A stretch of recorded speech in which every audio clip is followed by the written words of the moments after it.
Hey guys, I'm here and welcome back to my channel. I know, I know.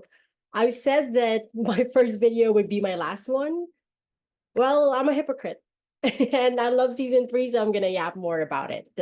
First and foremost, I do want to say thank you for those who interacted with my first video, which is all about why I love Bridgerton season three and why Colin is the best male lead in Bridgerton.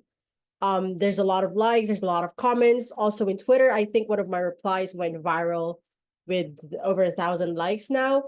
Thank you for those Twitter accounts who supported, all those who interacted. I really, really appreciate all of you guys.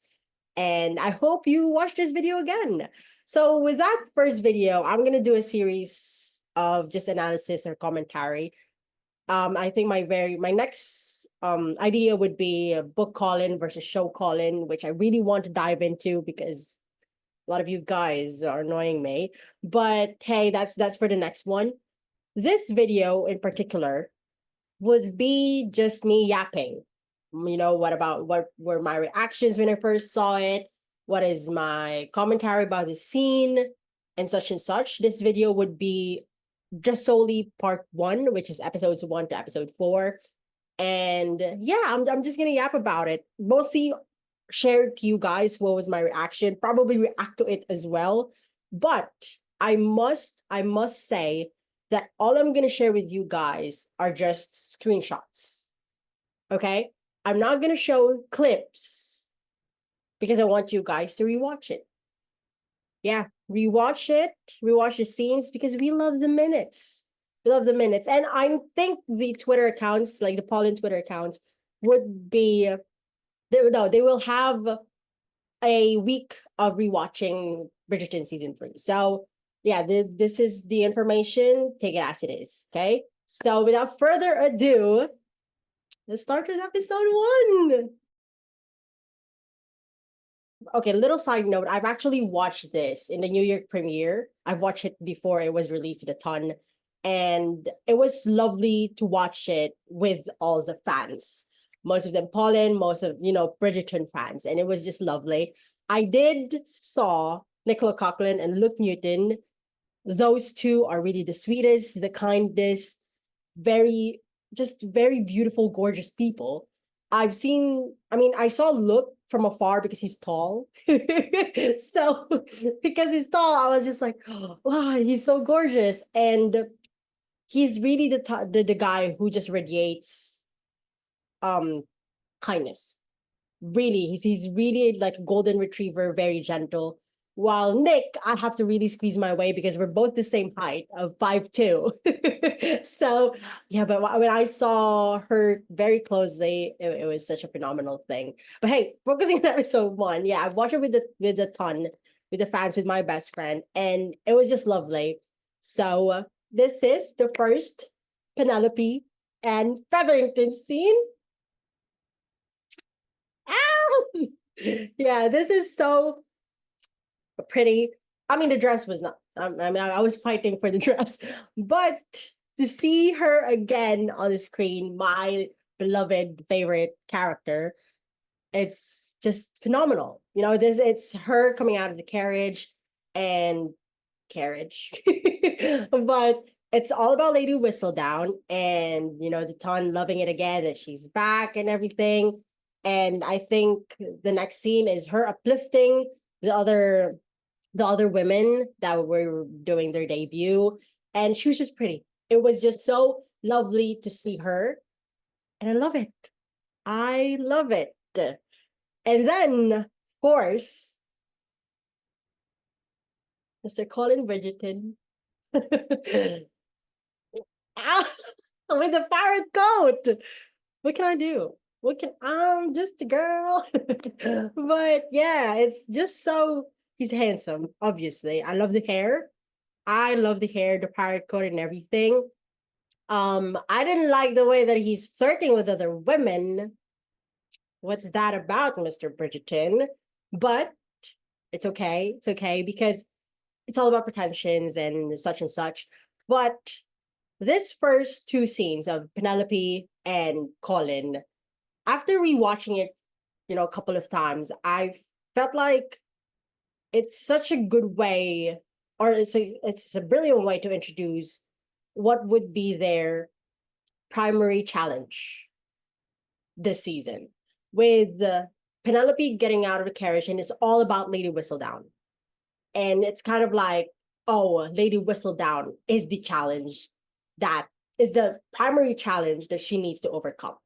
While Colin, his first scene is all about his new look, his new pretensions, and I think his primary challenge for himself is to overcome all of these, fakeness, and just to love himself.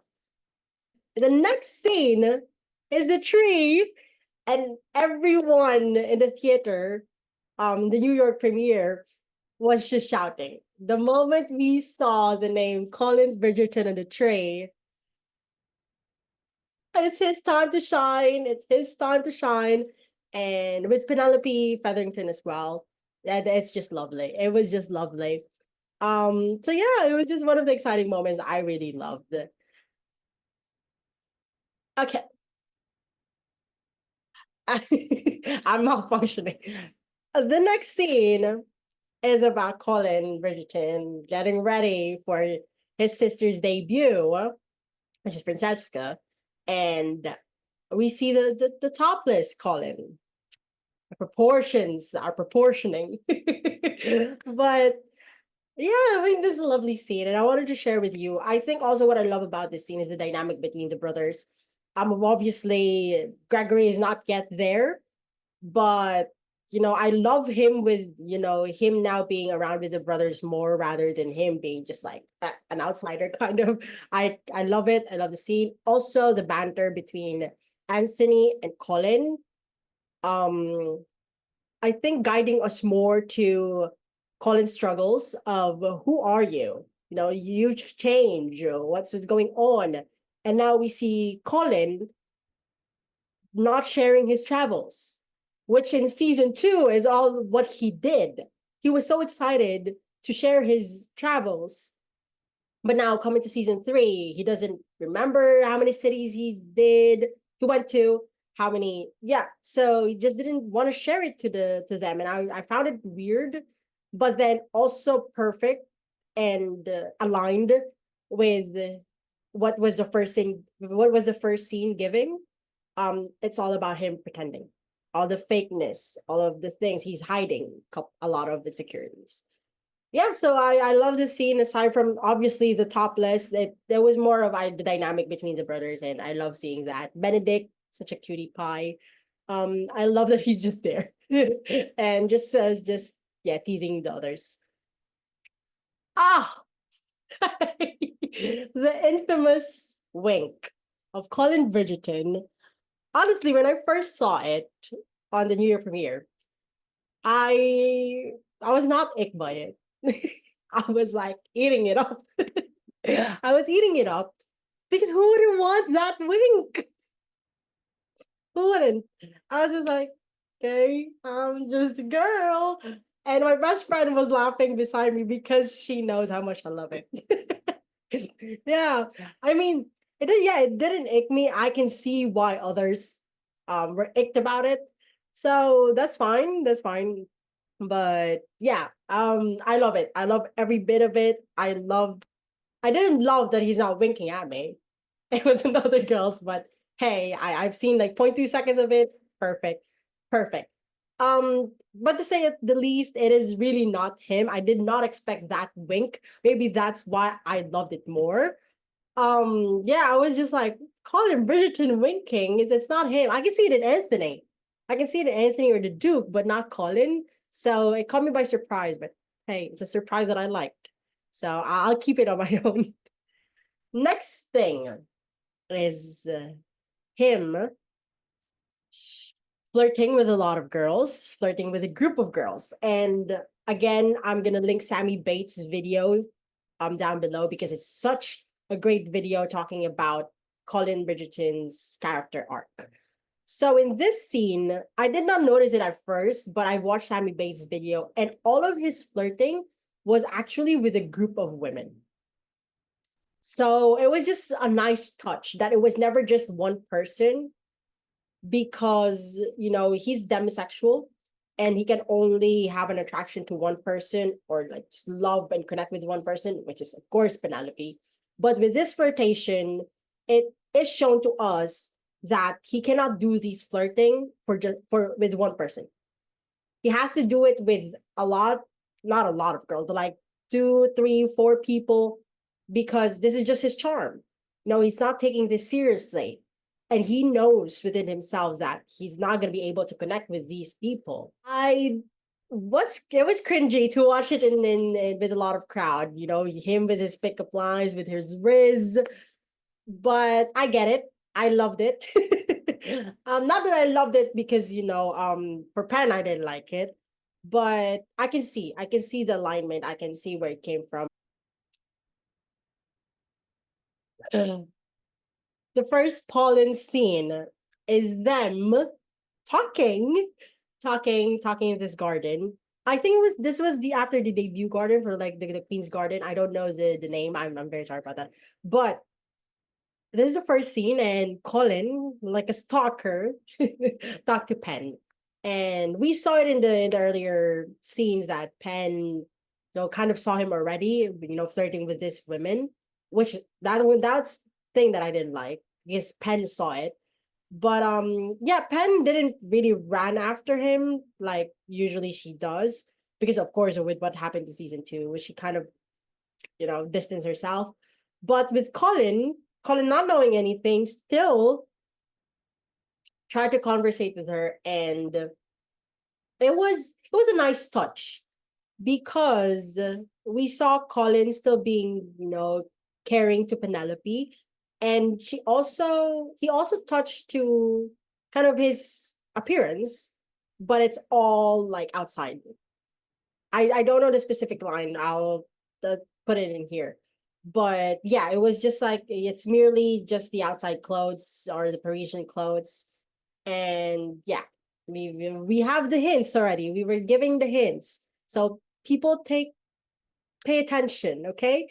And then with Penelope just like running away from him, certainly there's a lot of change that happened in a short amount of time. Um, there's a lot of changes. Yes, they fought because Colin doesn't know it. But yeah, it's just a good touch. It's just a good touch of more on Colin's character rather than Penn's, because Penn knows what she wants and she wants to get out of that conversation, and so do we. Now, I do like this scene. Every time Madame Delacroix and Penn is shown in the screen, I love their friendship. It's very honest, just probably because Madame Delacroix knows Penelope's secret, but also the way she makes her confident is what I really like. She does not just see Lady Whistledown, but she also see Penelope who struggles, and she's very careful with her words. She uplifts her, and she'll do everything to make her confident. One line though that of course I think all of us was just like, oh, because when Penn wants Parisian clothes.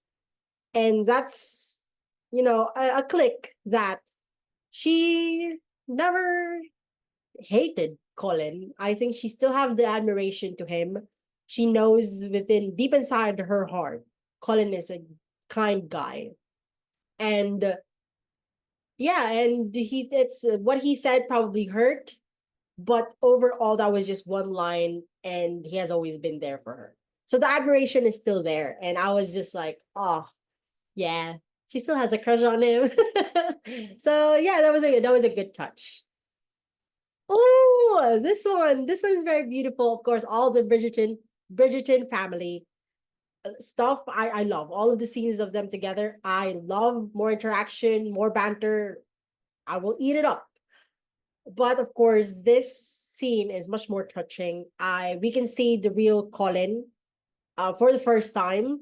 Not for the first time. I think he was being real with the conversation with Penelope, but that didn't last long. So I think it was just they still had this armor. But this is the very first scene that we see the thoughtful Colin.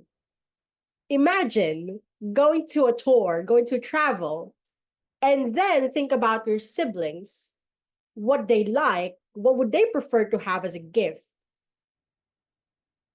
That was just so thoughtful. I feel like Colin is such just like a gentle guy that will think about his siblings, what would they love, instead of just like, oh, this is a cute miniature, I will buy this to Gregory or Hyacinth. It was catered to what they want, and it was just really a good touch. Because yeah, Colin, oh, Colin, yeah, he's a green flag. He's definitely a green flag. And this is also the scene that he told his brothers or his family that he doesn't remember how many cities he went to, but in pen later on, he's gonna say the exact amount. So it was just a good touch of it, a good touch. Ooh, this scene of the three brothers, Gregory, sorry, but it's it's lovely to see them together. But like the carriage of the brothers, yeah, of them together, this is like Colin having his armor again, of Benedict liking that he has a purpose, but Colin was just like, oh, I don't have a purpose. And then Anthony added to it that, oh, we should celebrate your very many admirers. And he wasn't happy about that. He's not happy. You didn't see him smile. He's kind of annoyed by that comment because he knows within himself that the the guy that the ton loves is not the real him, which he's an internal struggle because the true him was not loved by the ton. And now that he changed with but not in his true self, everyone loves him. So the dilemma is there. So that's why he continued to pretend, because he's getting compliments, he's getting love, which is hard, which is hard because he does not also realize that Penelope loves him. So Penelope is avoiding him. He didn't give her letters. Sorry, he didn't send him letters.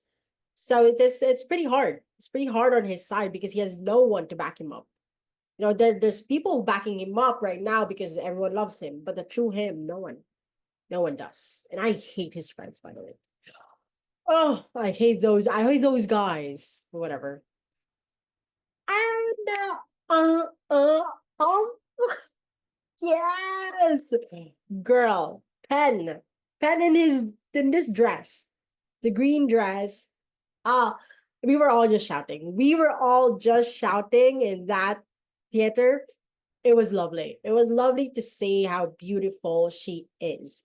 And the confidence is there. The green dress, the Bridgerton blue and the Featherington yellow merging. I love that it's so emerald. Her hair is down, kind of like a bad bitch era. Love it. Love it. And also the song. I did not expect that song to be played, but what a good song. Kind of like a revenge play, but beautiful, beautiful. However, then I think this is the next scene. Yes, I love that they put Colin Bridgerton kind of like not seeing her as she come down the stairs, but like he's facing the crowd and just saw her when she's like in the middle or like aligned with him. I love it. One of the best decisions ever made. I think Colin if Colin is like the other people of the ton, who's like letting her, kind of like seeing her go down the stairs and at awe at her, oh, new look, new change, I would be very, I don't know, would he just love her because he has new clothes, he has new hair, he has, she's beautiful now. um I wouldn't like that per se, but with this scene, I love that he saw her when she's just right there, not when she's going down the stairs. um it was just perfect. It was perfect because you see that Colin knows how beautiful she is already. Colin knows she has those curves, but the ton doesn't.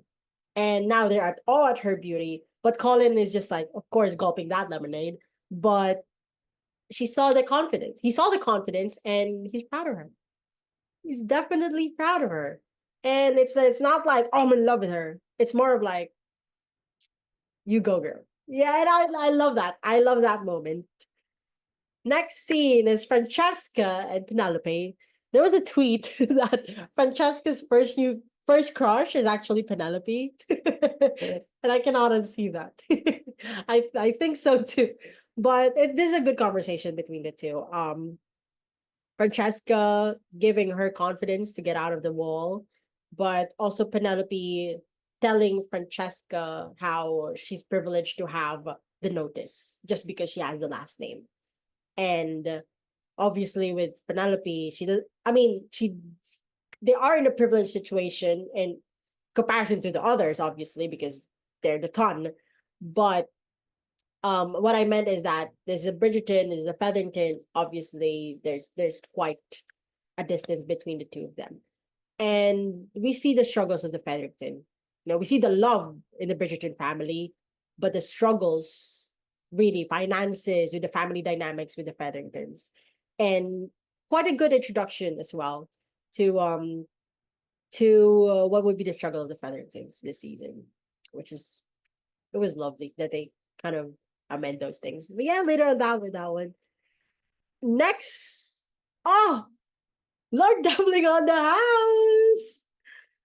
Lord Doubling on the House. I liked him. Don't get me wrong, I liked him. Who is not just perfect. I mean, I liked him. He was just not perfect for Penelope.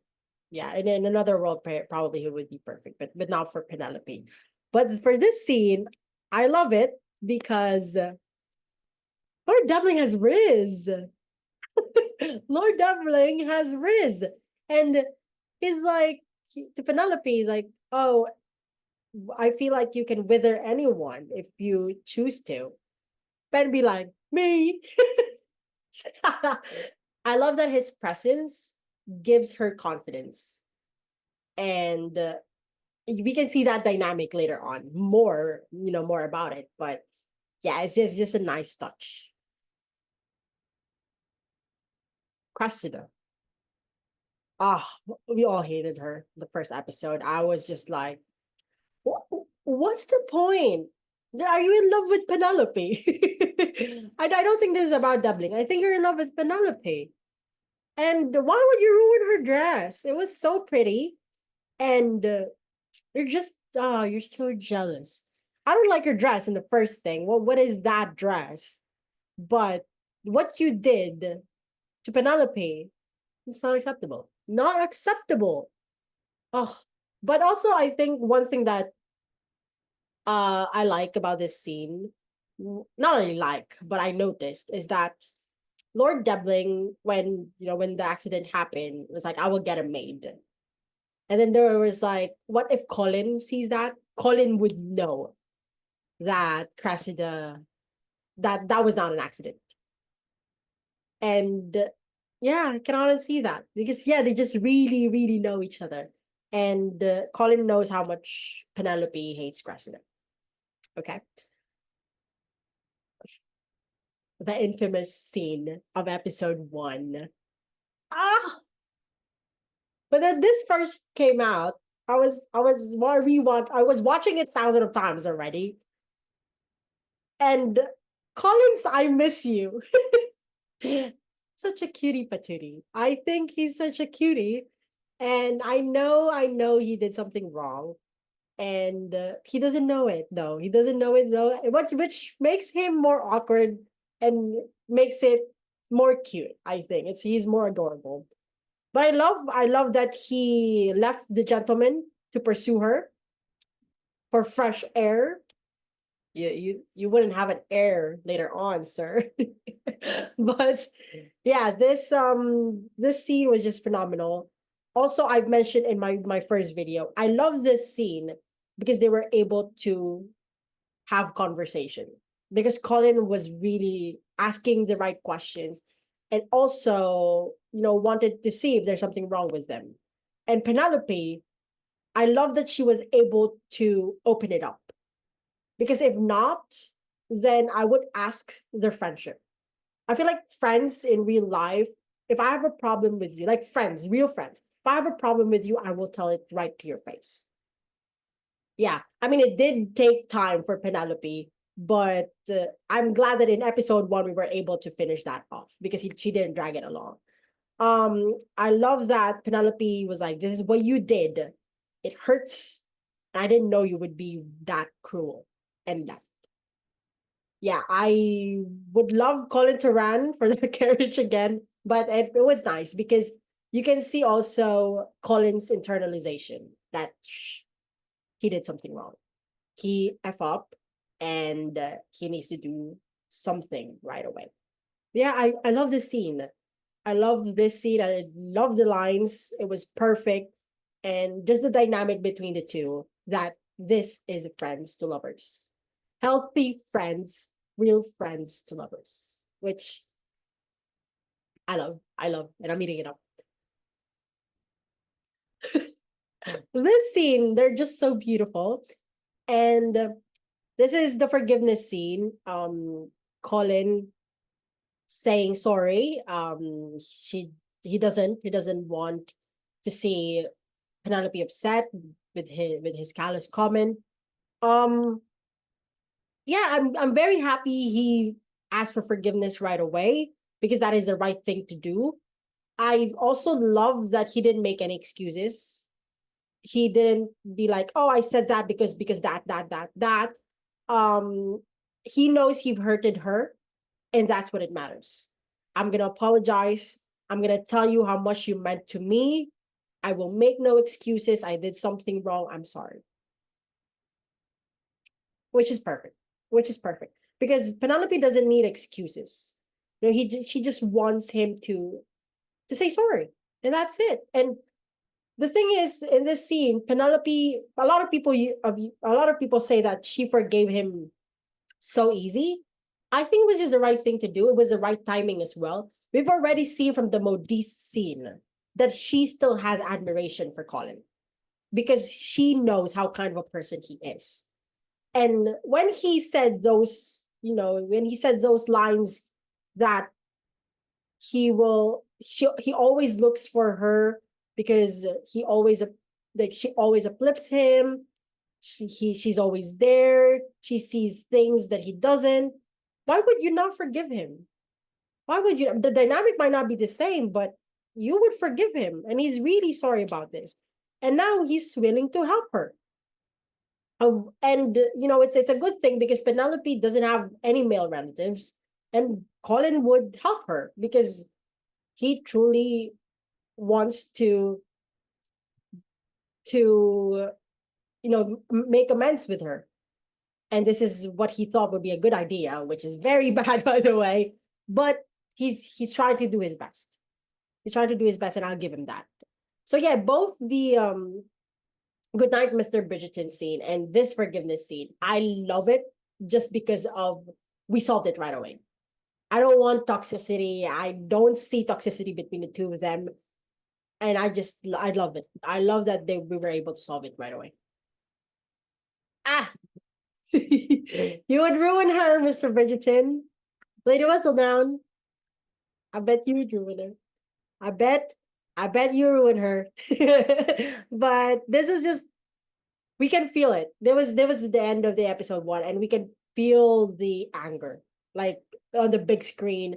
Like he's really angry, and yeah, we were just like at the end of the scene.